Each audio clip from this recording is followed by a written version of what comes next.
Pendant ce temps, le programme régional conjoint de lutte contre l'insécurité alimentaire dans le Sahel évalue justement ses activités à mi-parcours après 3 ans justement d'existence. C'est une initiative du Fonds international pour le développement agricole, FIDA, qui vise à rendre résiliente cette communauté régionale après les chocs liés à la pandémie de la Covid-19 et du dérèglement climatique. Lamine Touré.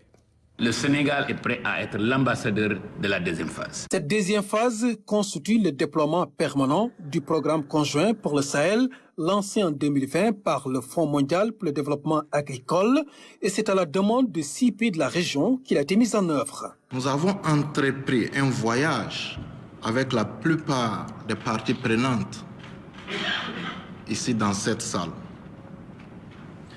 Un voyage qui visait à revitaliser les économies locales, les systèmes alimentaires et à accroître les possibilités pour 850 millions de ménages ruraux. Après 3 années d'exécution, l'heure est à l'évaluation à mi-parcours du processus. Le PAM et la FAO se sont mobilisés aux côtés du Fonds international pour le développement agricole afin de lutter contre l'insécurité alimentaire et les effets du dérèglement climatique.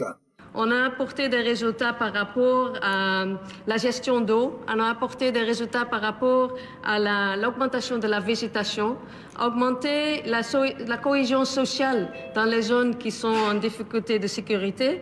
On a aussi montré dans certaines zones où on a monté ce programme qu'il y a moins besoin de l'assistance alimentaire pendant les périodes de soudure. C'est une première dans la mesure où la FAO travaille depuis longtemps dans cette région, le PAM travaille depuis longtemps dans cette région, le FIDA est là depuis longtemps, mais c'est une opportunité que nous avons de prendre les avantages comparatifs, les forces des uns et des autres, et de mettre ensemble pour que nous arrivions à un résultat beaucoup plus important que ce que nous avons. Ces résultats sont le fruit de l'unité dans l'action des agences onusiennes en faveur des pays du Sahel.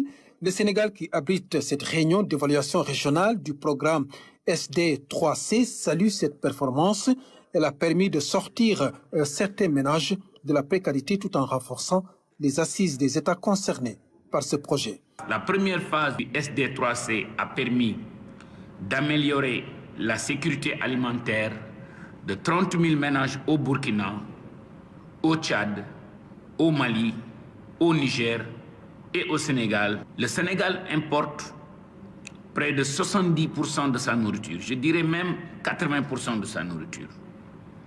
Et en particulier, le taux d'autosuffisance alimentaire du pays pour les céréales est de 57%. Cela montre l'importance et la pertinence de ce projet régional que vous êtes en train d'exécuter. En raison de la hausse des prix des denrées alimentaires sur le marché international, cette dépendance aux importations alimentaires a également un effet très négatif sur la balance commerciale.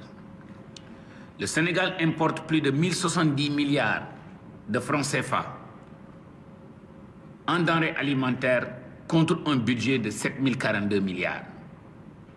Vous voyez déjà la détresse dans laquelle nos économies sont. Lancé en 2020, ce programme innovant de résilience communautaire face à l'insécurité alimentaire se poursuivra jusqu'en 2026.